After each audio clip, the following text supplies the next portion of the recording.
Good evening, ladies and gentlemen, and welcome to Voices That Heal. This is your girl Jams. I know it has been a very long time since I've been on air, and I am so sorry. Life been lifing, if you know what I mean.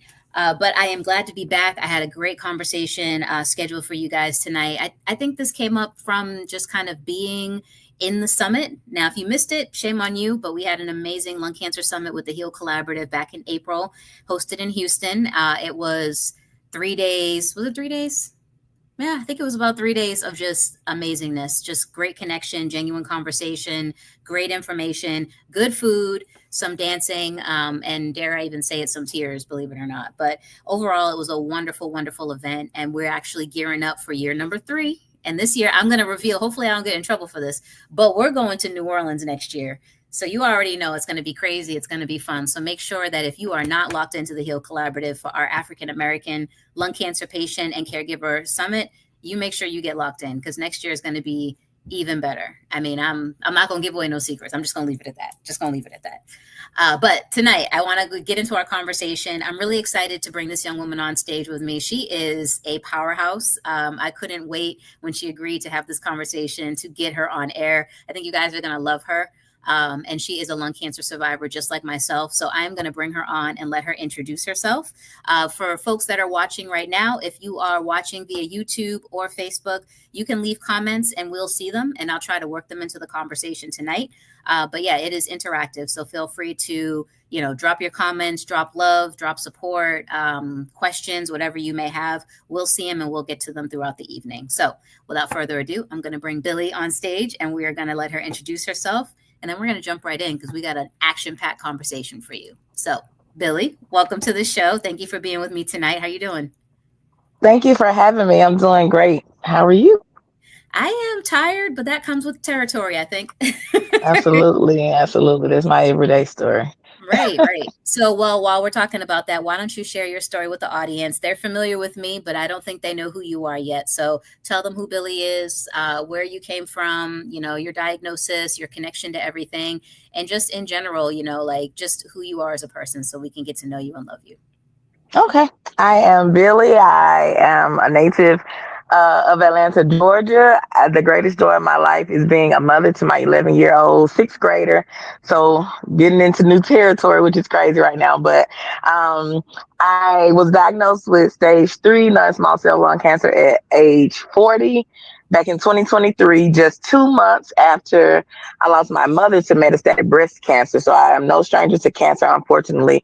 Also in 2020, I lost my sister to stomach cancer. So again, cancer is kind of here and I need to go on. But I got my diagnosis actually a few years before in 2019. My father passed away. I always have had panic attacks. I woke up one night, I thought I was having a panic attack.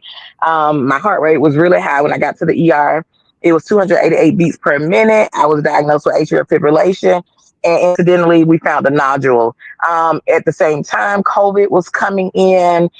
We set up an appointment to get the nodule removed and like 1/3 of my lung. However, non-essential surgeries stopped. COVID stopped non-essential surgeries. And so because we did a biopsy and it was not malignant, I wasn't able to get the surgery. We decided to follow it. So we did scans every 6 months and biopsies every year. So for 3 years, up until April 2023, I was followed by pulmonology. I had a great pulmonologist. And in April 2023, it had not grown, it had not changed. And we decided to go ahead and just discharge from pulmonology because he felt like it could have been something that was just there. I didn't have any other symptoms, to be honest. Fast forward to October 2023, my mom passed away, like I said, from metastatic breast cancer. And the day after her funeral, I started coughing. By mid-December, I realized I had taken a lot of cough syrup. I actually had the bottles on the dresser. And I was like, wait, this is a lot of cough syrup over the last couple months.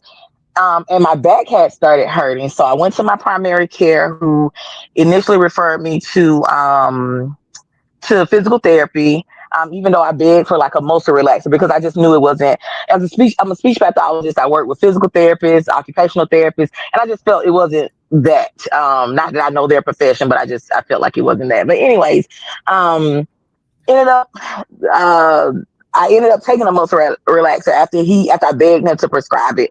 After I asked him to make note that he told me no. So then he went ahead and gave me the prescription. That same day, I slept all day because most relaxer. I woke up that evening and started doing some paperwork, and I coughed. And when I coughed up blood. And I knew then I needed to go to the ER. And so I went to the ER. They kept me for a few days. But actually, in the ER, one of the doctors, he was a resident, but he definitely came to me and said, hey, this is a very rare autoimmune disorder, or this is a cancer. And I could not fathom that lung cancer was a thing. And a non-smoker, I didn't even, believe that. I learned so much about lung cancer after having lung cancer. Anyway, stayed there for a few days. They discharged me, and the following week, I got a call that Wednesday, December 20th. The ER doctor who saw me and the pulmonologist called to tell me that I indeed had lung cancer. Of course, I didn't know about staging or anything then, but that was the start of my journey. December 20th. December 20th, 2023, and I had just turned 40 that year. Wow. Wow. And so, it's funny. I don't know that I've ever heard your story before. Like, so that was my first time hearing it, like in its entirety like that.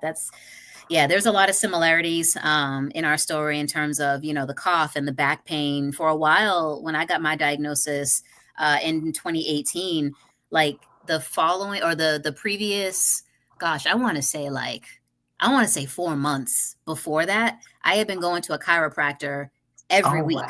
Like every week, Wow. sometimes twice a week, because I was having such back pain. And I was like, it was feeling good when I was getting the back massages, at the time, but it would only be maybe, a couple hours or so. Like by the time I Hmm. got back home, got back to work and got back on the subway to go home, my back was like super painful again. Like it got to the point where Yeah. I was dreading getting on the subway, because if I wasn't going to have a seat, I knew that I was going to be in pain standing there like the whole time. And it's weird when I think back on that part of my story, because I'm Hmm. like, damn, girl, like, like what, really? Yeah. What were you thinking? Yeah. Yeah. Right. Same And I, thing. I go ahead. and I was just gonna say, and it's, it was everything, like, just masked itself in my life to Hmm. that issue. You know what I mean? Like I was taking Hmm. kickboxing, I was, doing all this stuff. And so I just, everything in the world besides thinking that there was something truly wrong with me, but it Yeah. just crazy how you just ignore that kind of stuff. Yeah, same. I actually, my back pain was so bad that, like, if I coughed or sneezed, like, if I felt a cough coming on, I would call my daughter in there to, like, rub in my back to ease that pain. And then when I think about it, like, that was crazy for one, because I'm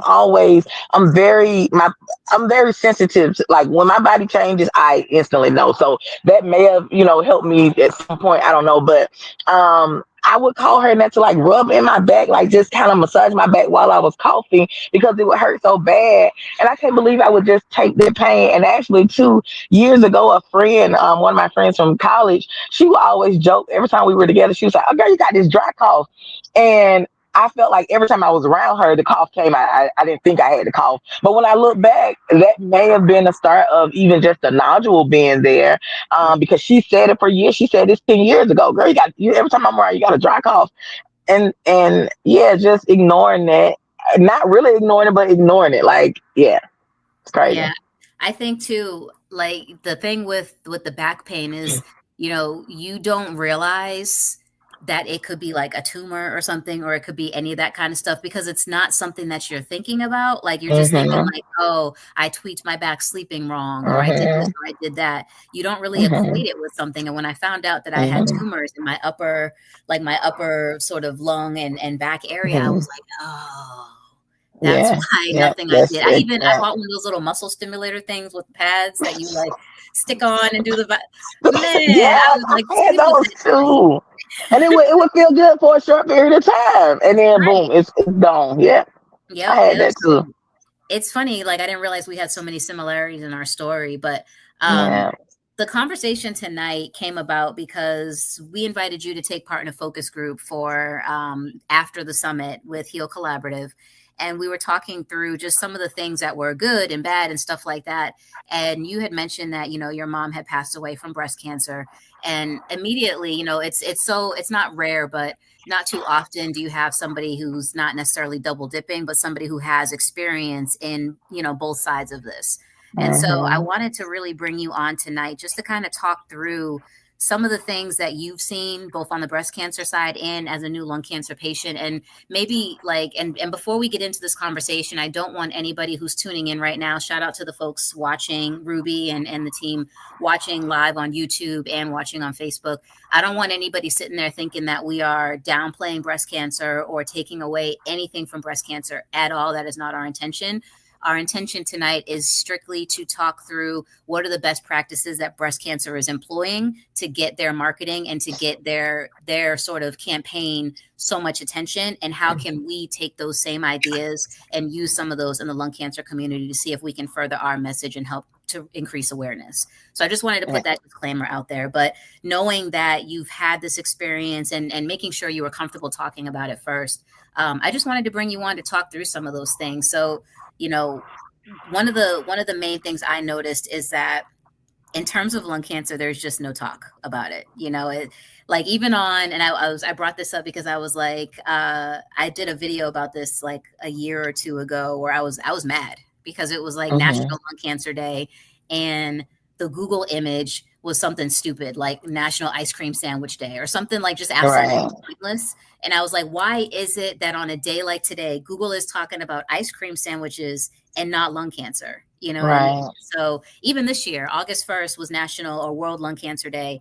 The Google image was like National Switzerland Day or something like that. And I'm like, you know, nothing against Switzerland. I love me some chocolate, but like, Dad, why is that the Google image and not something like as important as lung cancer? And so I'm like, that started me thinking about like, how do we fix this? Because there's a disconnect. You know, there's a lot of things happening within the lung cancer community and outside of that cause people to stray away from giving this the attention that it deserves. And so I brought you on as sort of a subject matter expert, unfortunately, to talk through some of this and just kind of like, let's just share ideas, and maybe the audience can jump in as well and give their thoughts and ideas on what we can do in the lung cancer community to further our message and take some of those best practices from breast cancer. So, okay. So, I guess that let me pose you a question first. Because we can go any which way with this. So I'm like, it's so much to say. I know. So for starters, you know, I wanted to talk about some of the different campaigns you've seen. I know we talked about the Relay for a Cure and some of the other ones. I know that there's, you know, Everything is Pink.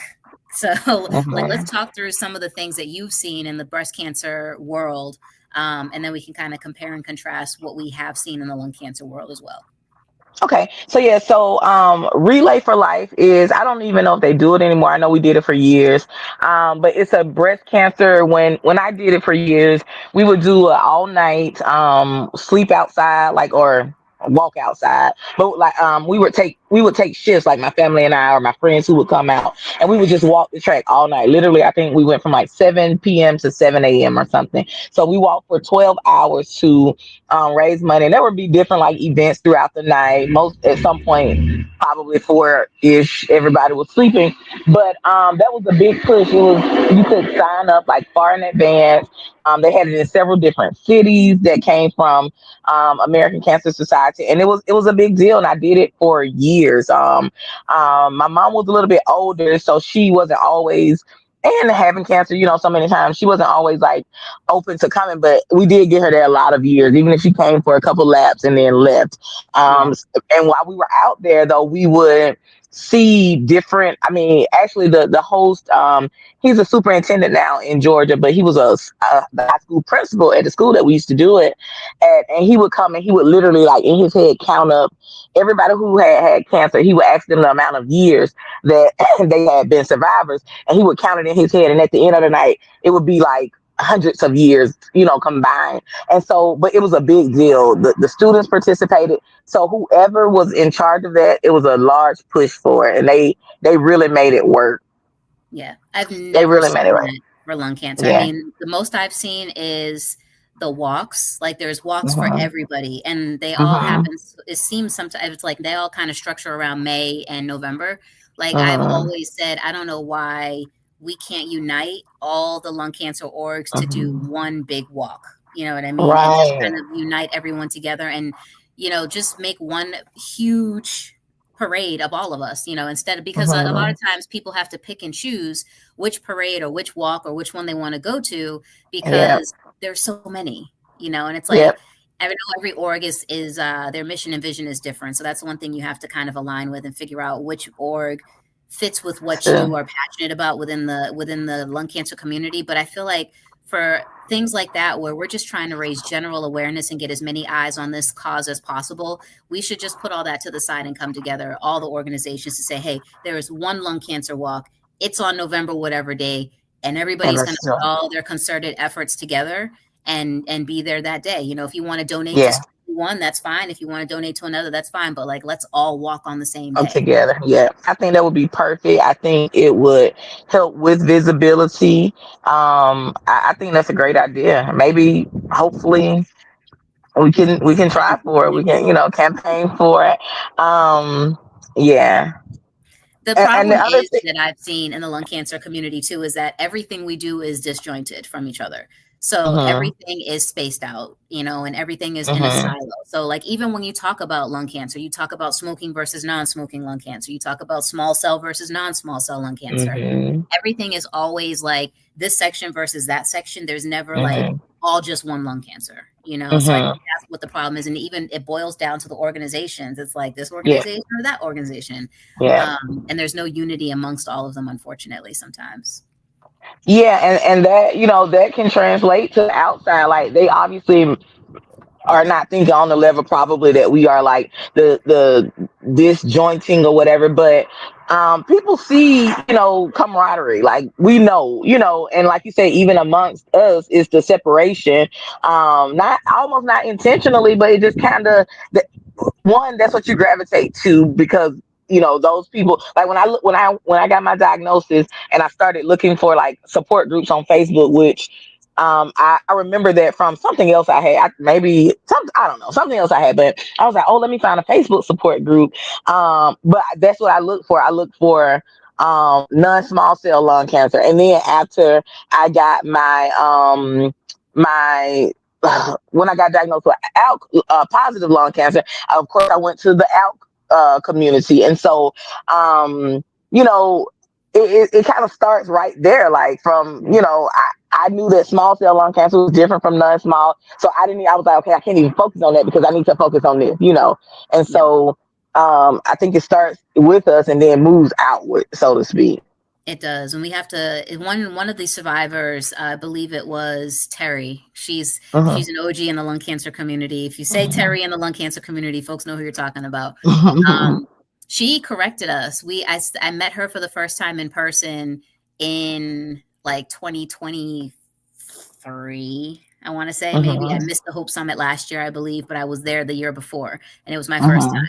And I remember I sat in on a panel that she was one of the conversationalists on, and she talked about how we in our own community perpetuate the stigma between smoking and non-smoking.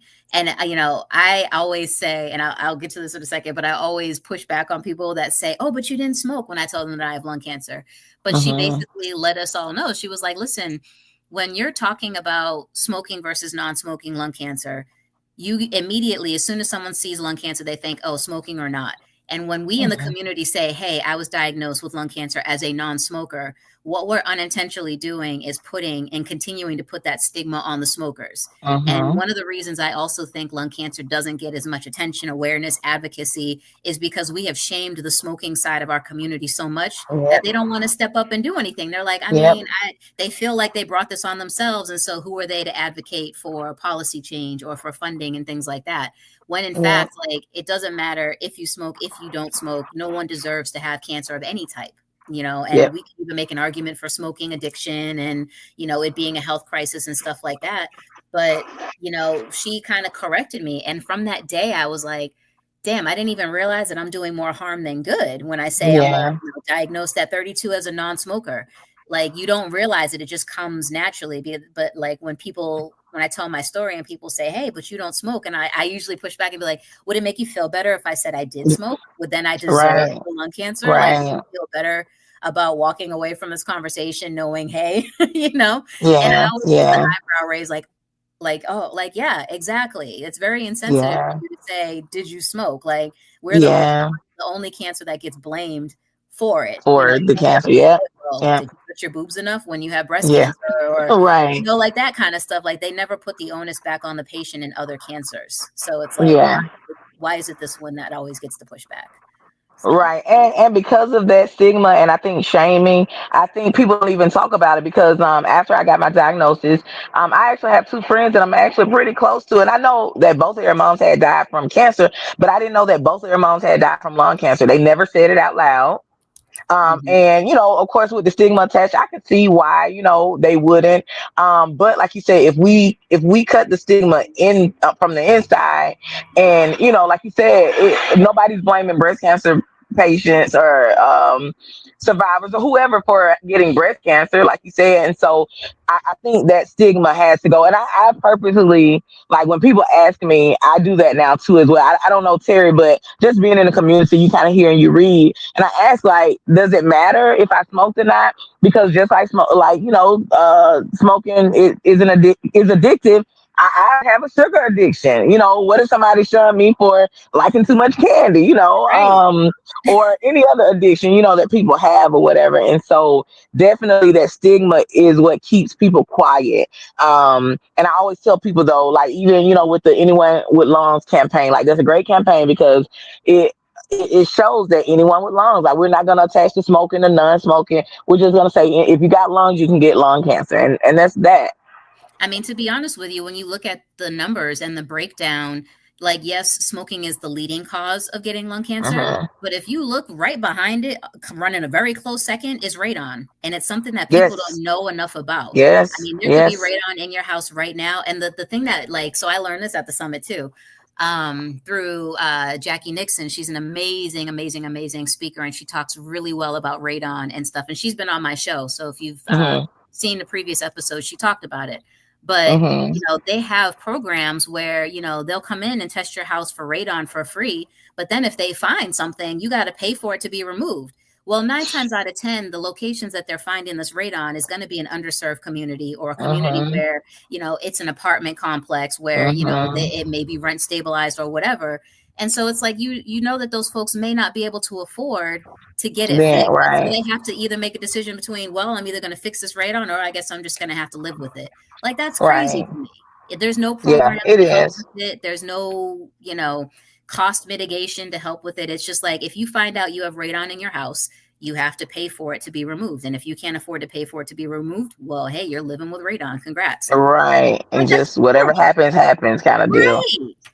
And That's. there's no accountability on a landlord's part. There's no accountability on, a property manager's part. Hmm. Like there's just nothing there, and so Yeah, it's really, really sad. And, when you think about where are the gaps in services for communities that need it, that's a gap. That's an yeah, absolute funding gap where, like, we need organizations, we need funding to take care of the housing in the areas that are underserved, that are testing positive for radon, because absolutely. that's causing it, and when you look at behind the radon, now we're seeing statistics too, where 14 to 29% of lung cancer cases for people that didn't smoke or have no other risk factors is coming from the environment.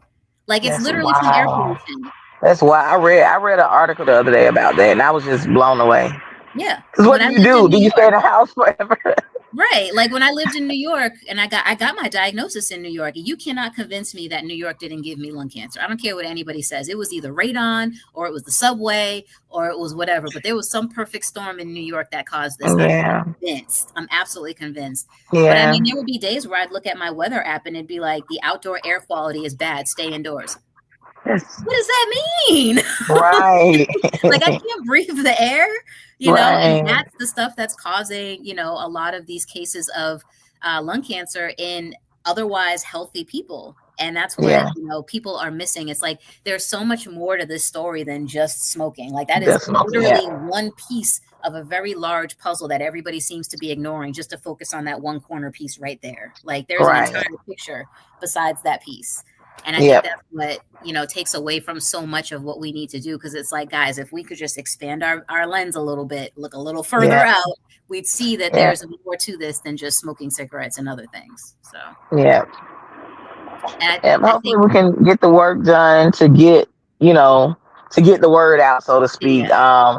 I try to talk to people, and I have a great support group of family and friends who listen, they share stuff, and so they're not just ignoring it. Even my bestie who came to Houston with me, she's a realtor, and so we talked about that. We talked about, she told me about I guess it's a payment for getting the radon testing when you first buy a house. She was like, Hmm. and most people decline it, but like to take that charge to say, hey, you can't decline this anymore because listen, radon is one of the leading causes of lung cancer. And so I think, being very strategic and intentional about getting the message out, no matter who it's through, it doesn't have to just be us. We can't tell the world by ourselves. And so definitely thankful for the allies. Yeah. Oh, so I just went through the home buying process recently, and there was a lot of stuff that was mandatory that we're like, dang, we just have to keep Hmm. money out for this termite inspection, Hmm. things like that. Radon Hmm. inspection should be one of those things that's Yeah, mandatory, no matter what, absolutely. you Yeah, know. at this point, you absolutely should. Yeah, and if like your property manager or your I don't know, like not property manager, but like if you're buying a house and you're going through an agent, your brokerage firm or whoever that person is, real estate agent, there's the words I needed. Good Lord. Um that whole company should offer something for you, some kind of rebate, some kind of homeowner's credit, whatever, where like if they discover radon in your home or they discover that there's an issue with it, they're going to help you fix it and pay for it. Because obviously, I don't know about you, but if I find out there's radon in a home, I'm not just going to be like, well, that's fine, I'll move in anyway. Like, Exactly. nah, like, so Yeah. you're going to lose people Yeah. out the door by not Yeah. taking care of the problem. Yep. That's true. So one of the things I noticed too is that pink is trendy. And that is, Very much lung so. cancer ain't trendy, unfortunately. Like I will say, shout out to Heidi and Pierre for the White Ribbon campaign because that thing has taken traction. Like, oh, it's gotten Hmm. so big, and it's literally become like the face of the white, the White Ribbon and the lung Hmm. cancer movement, and it's amazing because what it stands for and what it symbolizes, through Heidi and Pierre is just exactly what we want. That community of Right. inclusiveness, feeling like you belong, visibility in the community, and understanding that, hey, Hmm. you got this, but like you're not alone. We got it too, and we're with you. Hmm. So, but it's not trendy. It's not No. like pink, not like No. pink. So, as somebody who's been on the breast cancer side of the fence a little bit, um, what was it about the pink that made it so trendy? And like, what can we do to make lung cancer more trendy? I guess not that trendy's not the word. That's a terrible word for it. I don't want it to be trendy. But no, I know what you mean. It's visible. Right, like more And aware. yeah, yeah. And so I personally think that pink is first is girly, right? So it's feminine, it's girly, and now we're living in a time where we are happy about our equality and equity and all of those What great terms. equality are we happy about? We don't have none no more. I'm sorry, well, that's another show well, for another day. well, happy that the world knows that we want those things. Let's say that. But so it gives girl power. Like I'm a girl. I actually have a thing in my office that says I'm a girl. What's your superpower? And so Yeah. pink adds the girliness. It adds the um feminine feminine quality to it. And so now we got to support women. We got to take care of women. We got to hear women's voices. So we're listening to this. And so I think that pink is, for campaign purposes, is perfect because it talks to all things women, and we know that women are the biggest spenders. They're the biggest supporters, like everything. Who run the world, girls, But I think it really works for that.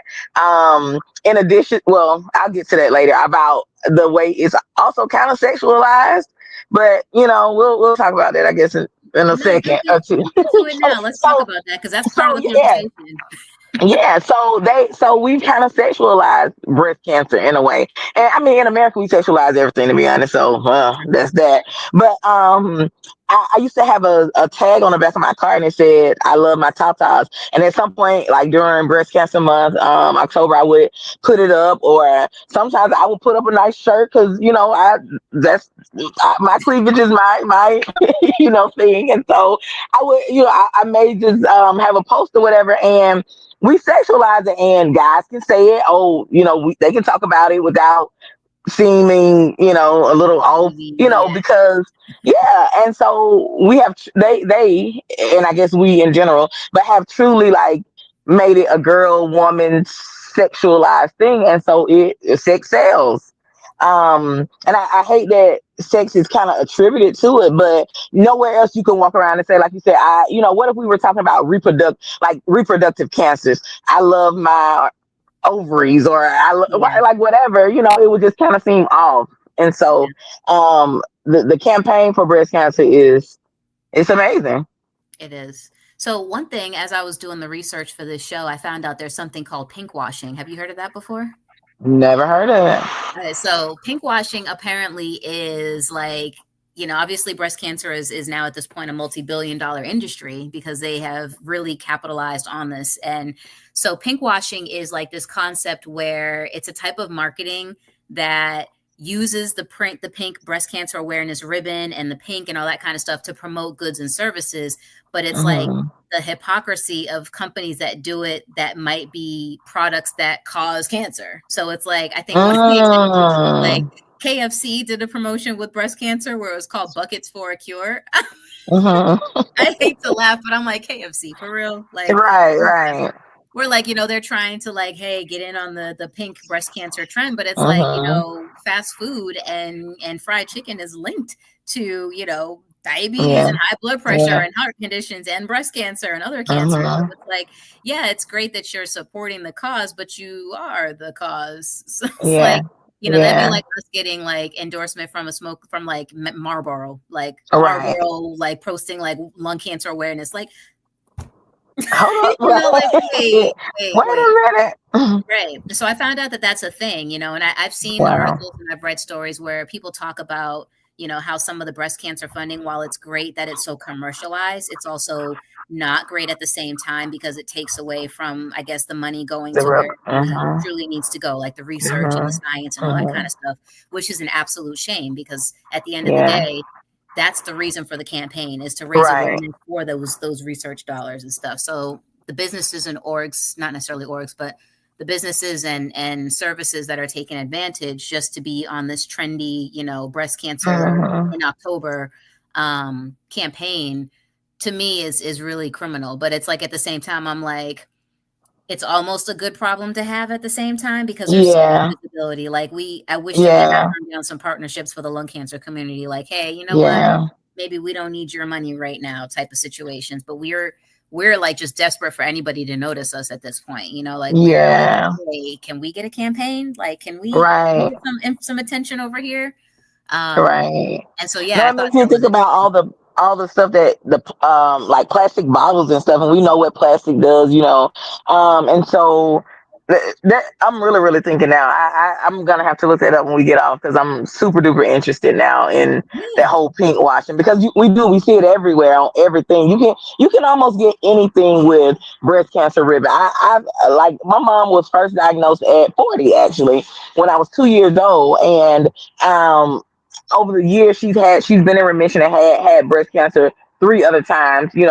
So four times total. And I just think about all the stuff that we've had with breast cancer. I mean, we've had everything from aprons and the pot holders and Mhm. I mean all kind of stuff through the house that I ink pens and just everything. We've had everything with breast cancer awareness stuff on it.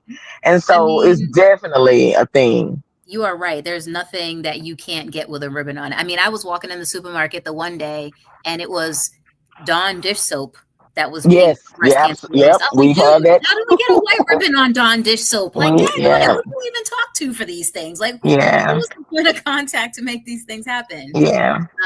But yeah, I mean, I've seen campaigns in the airport when I'm walking through. Delta Airlines had like an entire breast cancer backdrop and Wow. ribbon, and Hmm. everybody on staff at Delta Airlines was wearing pink. Like they all had Yes, pink shirts on. absolutely.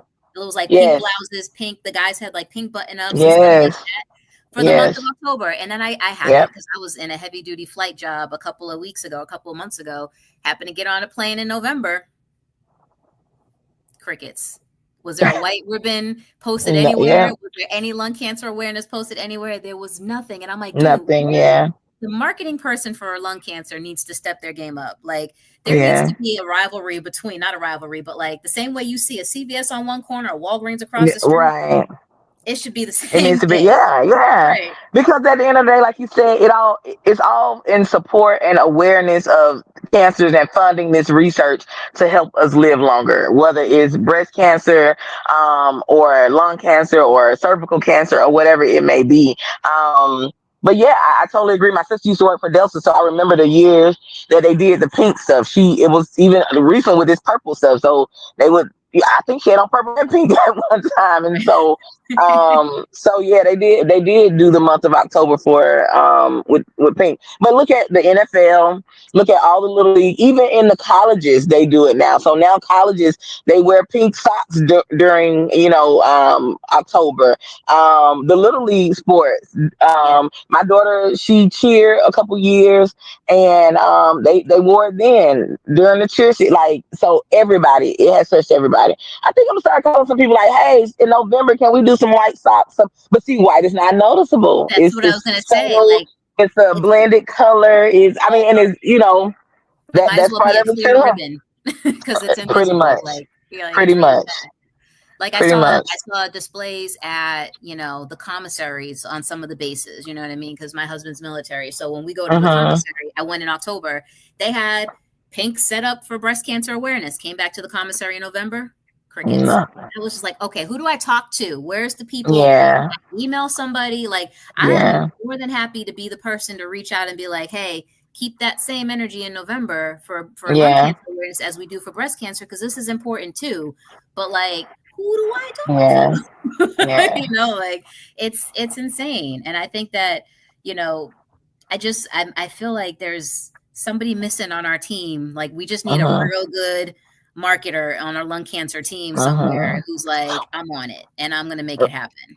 Right. Now, I'm going to tell you, I know, the White Ribbon Project and the founders, whatever, but I'm going to tell you who I know it until I found out who the founders are. And Chris Draft, let me tell you, he's single handedly taking that white ribbon everywhere. Like, I would be remiss to not shout him out. When I see his pictures, I'm like, like everywhere. And when I say everywhere, I'm like, how is he traveling with this white ribbon? Who's letting it on the plane? Who's letting it at the Great Pyramids in Egypt? Who's letting him have, like, he is really doing a fabulous job. So Chris, I don't know if you're watching, but if you see this, like I love it. I always try to love his post when he's posting or whatever. He is really doing it with that white ribbon. He is very visible in the lung cancer community. Yes, like Yeah, maybe he needs to be the one to get all that stuff to happen. But yeah, there yeah, just needs to be something, and yeah, that kind of yeah. brings me to the next transition sort of or conversation point that we had talked about beforehand is this idea of celebrities, and Mhm, having those sort of influencers within mhm, the community that can help out. And so I was mhm. talking about, I think most recently, who was it that passed? We talked about it on the phone. Oh my goodness, somebody's husband. Um, Oh, who was Kelly Clarkson. Was it Yeah, no? Was it Kelly no. Clarkson? Okay. Yeah, so her ex-husband passed away from cancer. Mhm, And then, mhm, obviously Chadwick Boseman passed away from cancer. There's a lot of mhm, celebrities, Shannon Doherty passed away from cancer. mhm, A lot of celebrities who are silently battling these cancers. And mhm, it does a disservice to that cancer because mhm, they are celebrity folks. They have eyes on them. If they were to come out mhm, and say, hey, I'm battling this, or this, it would mhm. increase awareness for that campaign tenfold. And then when they pass Yeah, away, nobody ever posts what the cancer was that they passed from. So that yeah. means that their campaign and whatever, cancer it was that they were suffering from or battling is gone with them. And there goes the Mhm. opportunity for it to raise awareness and to bring eyes to it. You know what I mean? Like I keep saying, and I'm gonna say it till I'm blue in the face. And Beehive, please chill. Don't come for me. But like I'm Hold right when I on, say this. I'm a closet member, so let me hear. Oh Lord, if Beyonce would just come out and just Oh say, yeah. "Get screened for lung cancer," one Mhm. sentence, I guarantee you, these clinics and these places would be shut down with people trying to go get screened for lung cancer. Absolutely. If she put it in a Absolutely. song or if she just tweeted it, like folks don't understand the size of the platform they have to do good. Yeah. It's like Yeah. one word from her, one word from a Taylor Yeah. Swift, one word from a celebrity endorser to say, hey, lung Yeah. cancer is killing people who are not smokers, who are smokers, and everybody in between. One word from those Yeah. celebrities would change the game. Yeah. I totally agree. And, obviously the celebrities would, just like you said, make a world of difference. But what I always have said is that if you have any level of influence, and I personally believe that some things are gifts, given to us from God. I do believe in God, and so if you have any level of influence or whatever it may be, and you have that gift and you misuse it, you're gonna have to answer to misusing your gift. So I always say I have a gift of connecting to people. People listen to me. When I tell you, I've had people to confess like crazy stuff to me. People listen to me. People trust me, and people confide in me. And so when I use my voice, I'm always very, very particular about what I say because people listen to me. And so obviously we would want, of course, the celebrities and everything to get it. But like if you have a voice in any capacity and people listen to you, you have to use that voice. And so I know that people like with these stigmas attached and people it's personal. It was a very personal thing.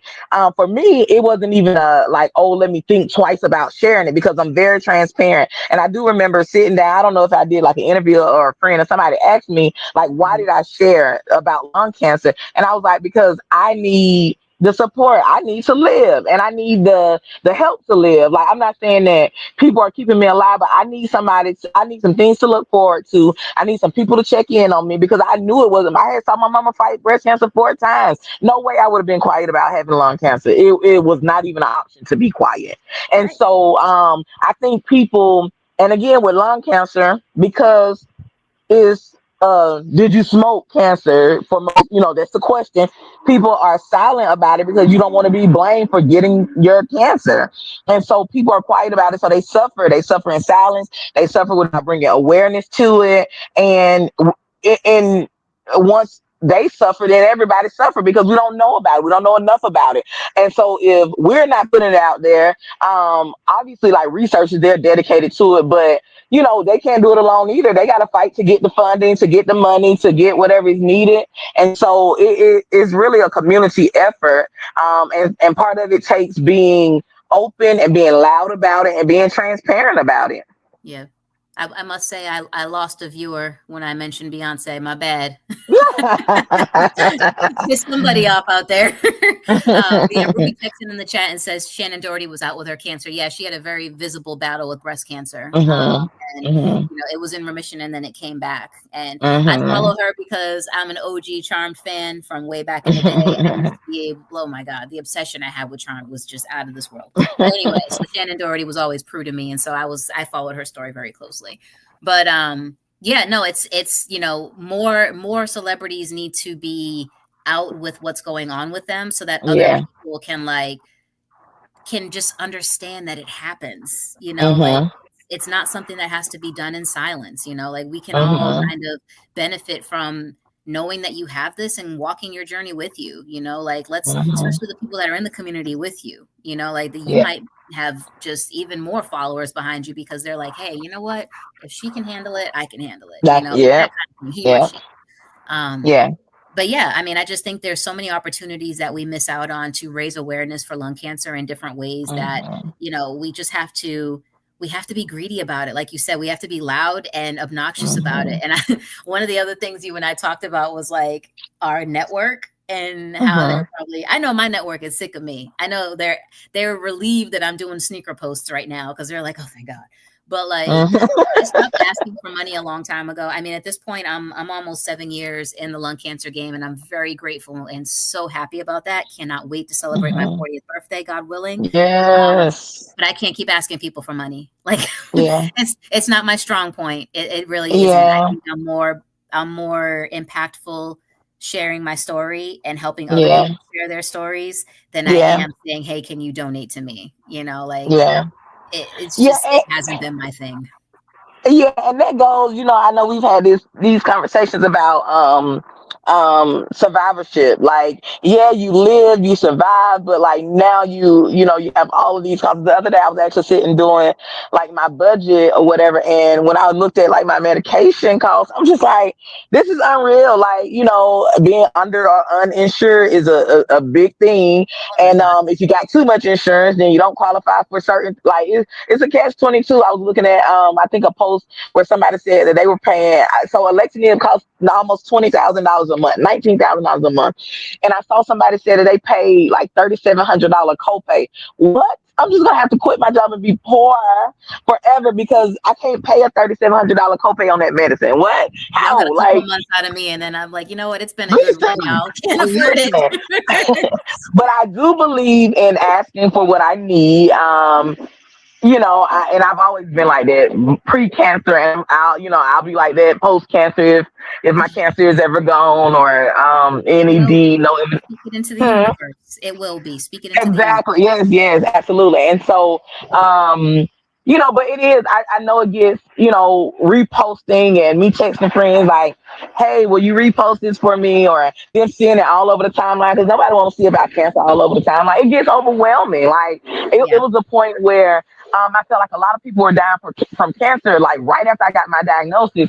And I was like, oh, I got to take a break. But again, in transparency, I told my friends, like, hey, this is a lot for me. I just lost my mom. I have this diagnosis. I can't be on Facebook. I'm good. Check on me, but I'm good. And so I know it's a lot and it gets to be overwhelming, but I try to tell people like this means life for me. This is, somebody posted in the Young Lung Cancer group a poem, and I actually was going to share it. I forgot, I need to go back and share it. But it said something about like, you see the everyday life, like you see me complaining about the cost of cancer and, some tired days or whatever, but you don't see the sitting on the edge of the bed nauseous at night at 3 o'clock in the morning. Or the other night I was feeling a little nervous. I had something, I looked at my wrist and I had swelling in my wrist, and I had to bring my baby in the room to sleep with me just for that anxious. Like nobody sees that side of it. Yeah, you hear me talking about all the things that cancer does, but you don't see like in the dirt.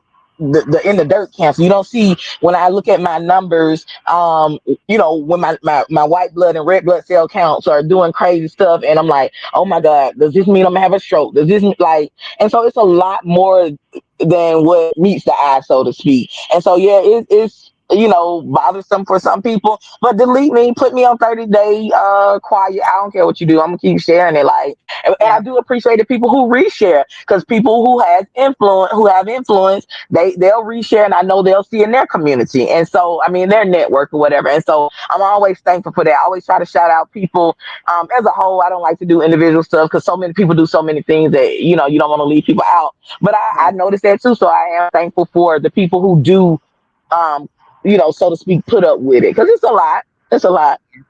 I mean, I'm always grateful for those that pray for me without me asking. Mhm. I'll take any Mhm. extra prayers I can get. But no, it's like you said, Mhm. you hit on a good point. It's like, I myself, if you looked at my page,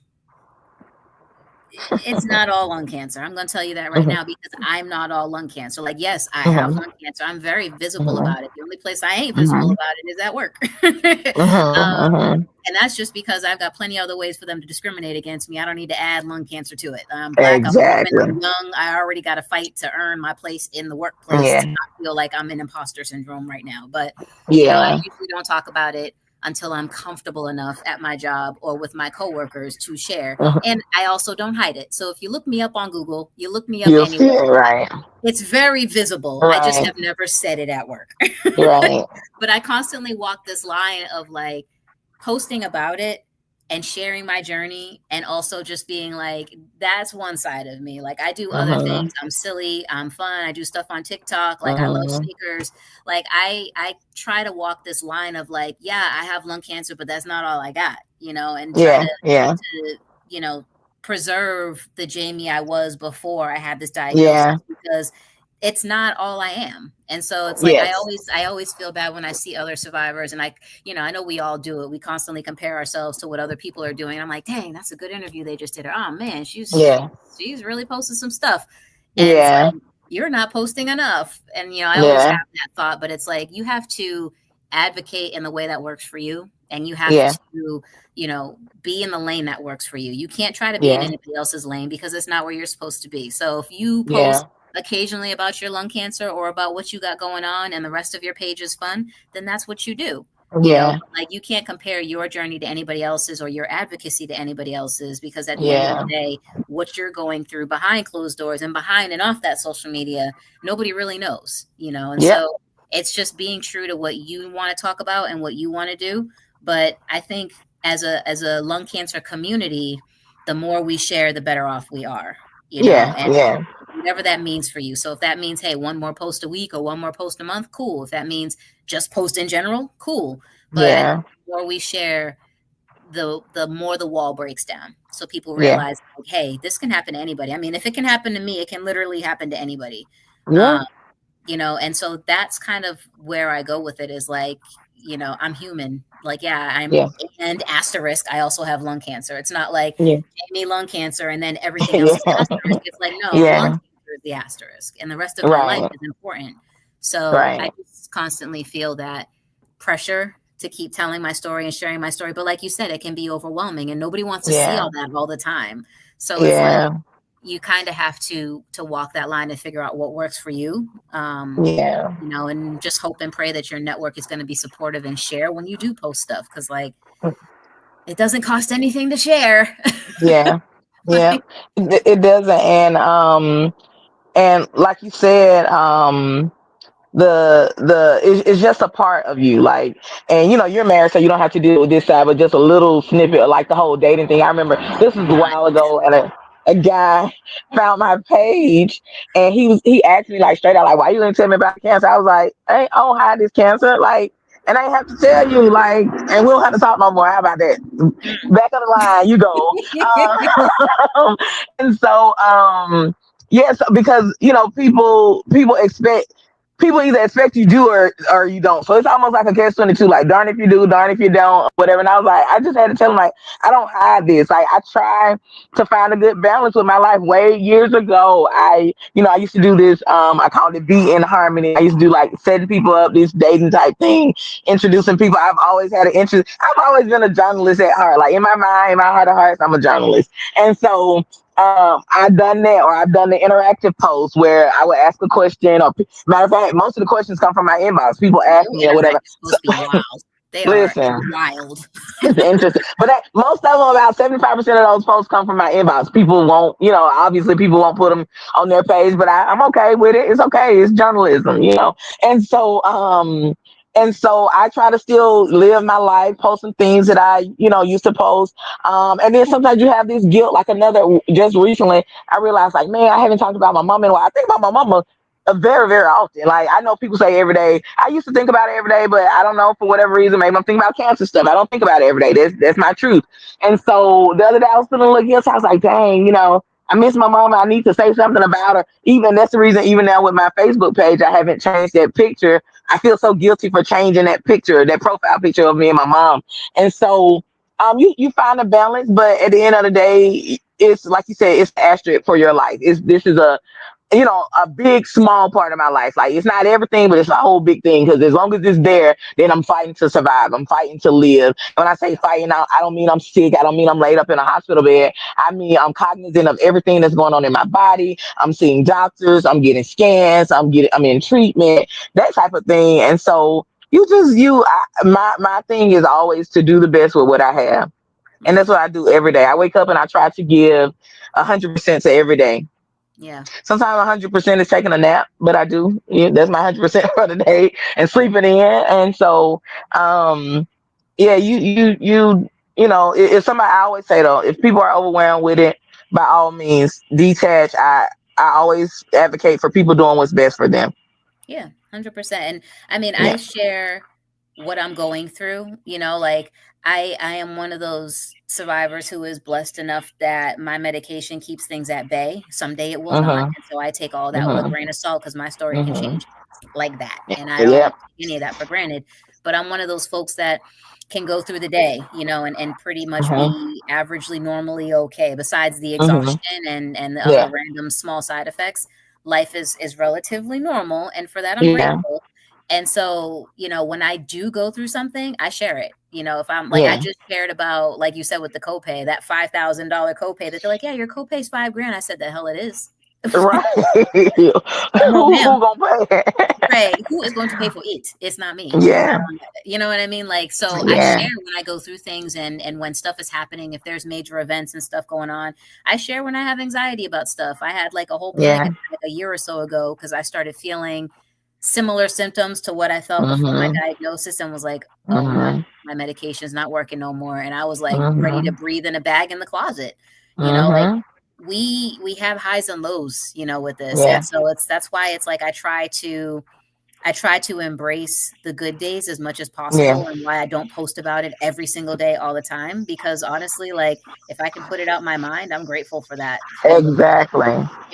and so that's kind of where I'm Exactly. at. But well, Yeah. we only have about 5 minutes left. I think we've gone through some really good things in terms of, you know, what's missing in the lung cancer community, from, finding a spokesperson to really copy and mimic some of these things that the breast cancer folks have, from, campaigns in Mhm. the airports and the commissaries, and with some of these specific products that don't necessarily harm, but are more aligned with what we do, and, just sharing and stuff like that. But is there anything else from your side of the fence? Well, we're both on the same side of the fence, but from the breast Right. cancer side of the fence, that you can share, that you think, lung cancer might be missing or could benefit from doing? Um, I think lung cancer could benefit, like even with the organizations, and I know every organization has their stipulations. But one thing I found too, like in the breast cancer community, I didn't see a lot of, my mom, like I said, she's had breast cancer from age 40 to 78 when she passed away over, the course of 4 times. And so I never saw like an age requirement. I remember when I first started looking for resources, because when I got my diagnosis, I was coming off of bereavement from her. And so I was like, oh man, I won't be able to work for, it's a storm happening outside. I won't, if you hear it, yeah, I won't be able to work or whatever. And I remember like some of the organizations saying you have to be younger than this age, or older than that age, or whatever. Like, and Mhm. I didn't see a lot of that with breast cancer. When she needed prosthetic bras, she just had the prosthetic. They didn't say you had to be 45 to get prosthetic bras, no matter what the age was. Or when the organization offered her wigs, they didn't say you had to, had breast cancer for a couple years before you get this wig. And so what I found with some of the lung cancer organizations is that it's a lot of stipulations. And I did Young Lung Cancer um, has done so much for me, and they didn't have stipulations on for me what ages or whatever. Maybe I didn't know, but I found that in the lung cancer community, a lot of the a lot of the help is either if you're younger than this, or if you are on this treatment, or if you're, Mhm. and I didn't see that in breast cancer. Breast cancer, hey, you got breast cancer, no matter what breast, no matter, because at some point my mama had a double mastectomy, and she didn't even have breast. Her breast cancer came back in the breast tissue. Mhm. Like that fourth time, it was in the breast tissue, but still, hey, here are your prosthetic bras. It doesn't matter if it's the tissue or the actual, breast or not. And so, if we could get around some of that, that might work some. And one thing that I've taken the charge to do myself is to, at homecoming, I have ribbons, like pins, lapel pins. I'm handing them out. I ordered about 200, but I think I need to get about 300 or 400 more.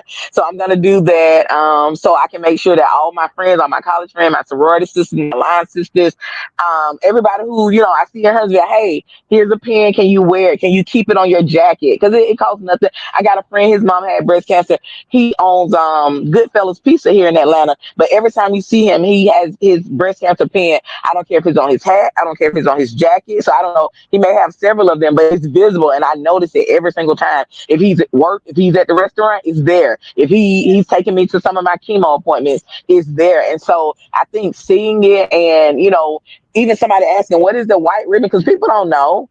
Yeah. Being able to say, "Oh, it's lung cancer awareness." Oh, now we're having more awareness about this.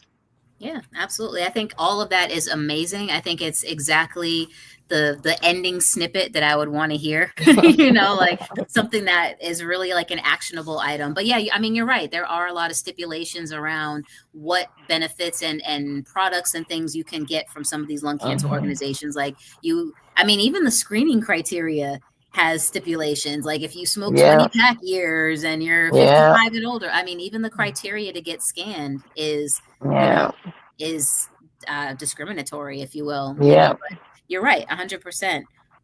But listen, it's 8 o'clock. I don't want to take up any of your time. I want to make sure I give you an opportunity to shout out your page and your contact. Oh, If you okay. don't want crazy people reaching out to you, but if you want folks to, follow up with you and ask questions or connect with you, on a cancer basis or just a, appreciative support basis, go ahead and shout out your social media or your email, whatever you feel comfortable with sharing. Okay.